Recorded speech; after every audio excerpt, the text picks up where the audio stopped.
got a 2013 Toyota Prius here we're looking at, and customer complaint is rough idle on cold start. And these cars are commonly known for head gasket failure. So if you come over here with the camera, taking out the spark plugs, and we inserted the camera into the combustion chamber here, and if you see here, it seems we have a little drip.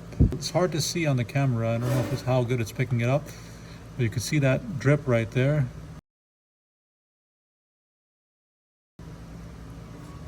You can see it right there.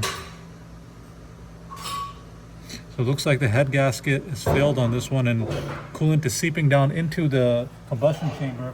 And when the car, it gets puddled up in the combustion chamber, and when the car cold starts, in order to burn off the coolant, the car runs rough, and then the car levels out after that.